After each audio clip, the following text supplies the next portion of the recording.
This absolutely disgusting insider grills Meghan for exploiting ghost kids with fake photo. Hello, everyone. Welcome back to my channel. I am going to be talking to you about something that has accumulated over several years. I'm going to be giving you some insight into these children, and I'm going to give you a bigger picture to look at, as I always want to give a different perspective and not talk about the same things that other people are talking about when it comes to the royal family. Meghan and Harry, these children. And to also just kind of give you something to think about that can yield what we've all been suspecting around these children. It's quite fascinating. Oh, yes. And that is what we're going to be talking about today. Let's get into it. Now, let's go to just this most recent social media post that Meghan did on her Instagram around her son, Archie. Or this child, Archie. Okay? If we look at this picture of Archie is very suspect. And you almost have to wonder, well, why? Why is there so much controversy around this picture? Everything from the setting of the picture to the timing of the picture, the child in the picture, the location of the picture. There's a lot of controversy around it. And for those that don't follow it as closely, you won't know this, but this is always the case around the photos that Meghan releases. Because there's always something a little bit off around the photos that she releases. And that's what I want you to think about. But we're going to go a little bit deeper. Folks, we're going to go a little bit deeper. Not just look at the surface of the photo.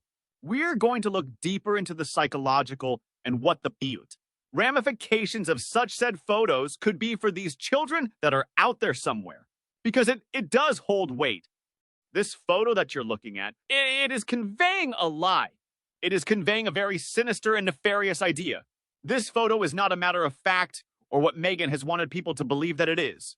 And it's almost like you have to even put Harry in this context, because he is somewhat complicit in that he doesn't put a stop to it. Now, one thing I want you to also understand is that in California law, when you have children who are in, when there's photos of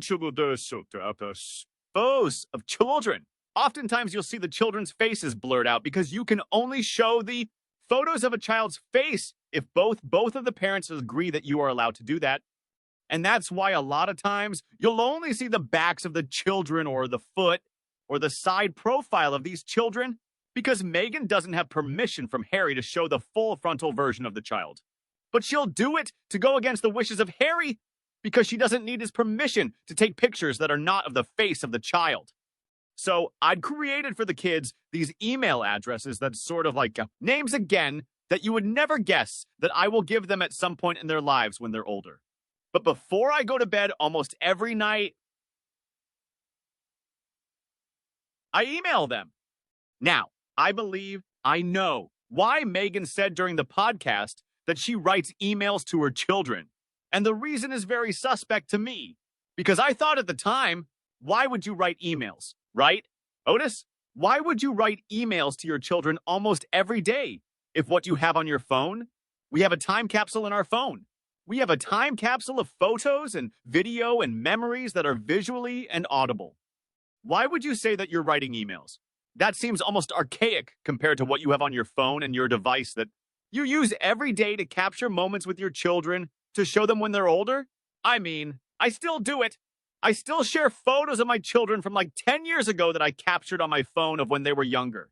And we laugh and we have great memories around their childhood with the things that are on my phone.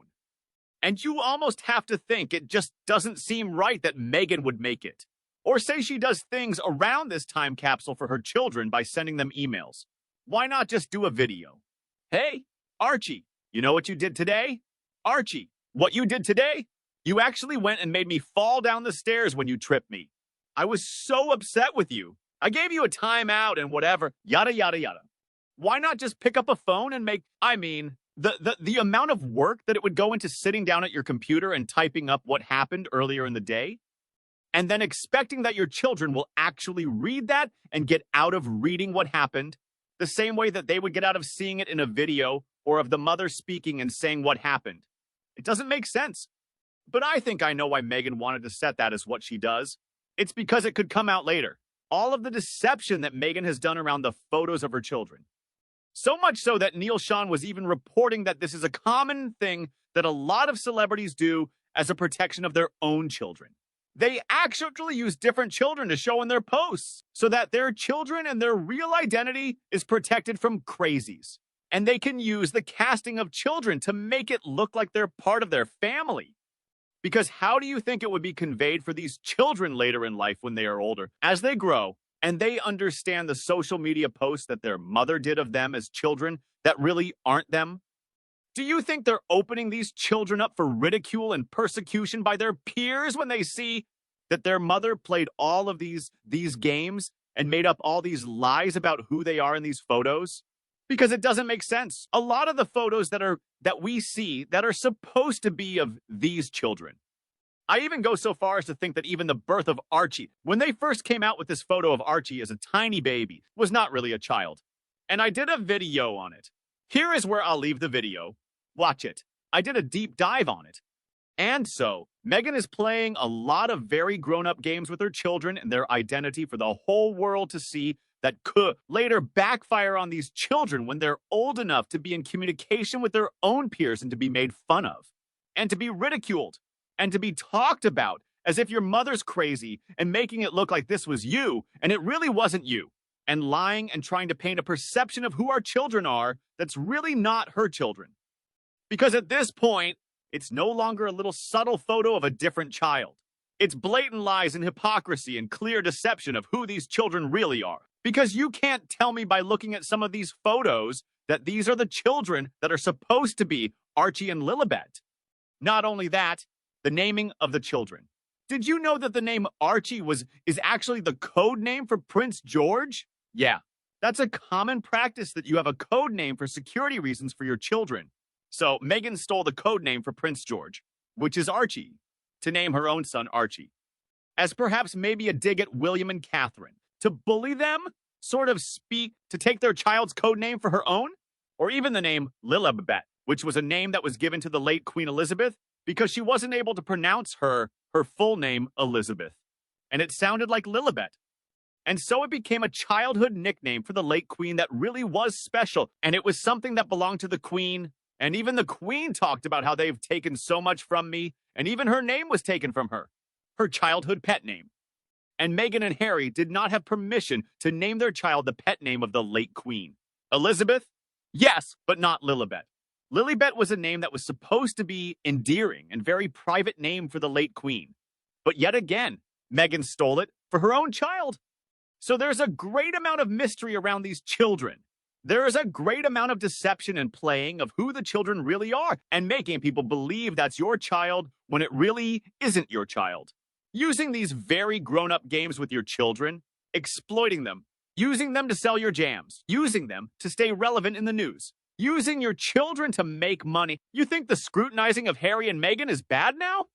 Wait till the children become older and the media starts to scrutinize their every move. That's the game. That's the motive. That's the foundation of which Meghan is planting. She's planning that to be done by the deliberate and very contrived, intentional way of releasing photos. That it is something that will continue as these children get older and become adults. They too will be uncovering and realizing a lot of the deception that their mother did. And you almost have to think, what kind of mother is this sinister? What kind of mother would do these things to their child? To set them up for failure and scrutiny and bullying and being teased later in life. You know, the games of your playing with your children with these games is not a smart thing to do. I don't care what you're trying to sell. You leave your children out of these kinds of actions that will later come back to bite them. But time will tell, and we'll have to wait and see what happens. But it hasn't gone away yet.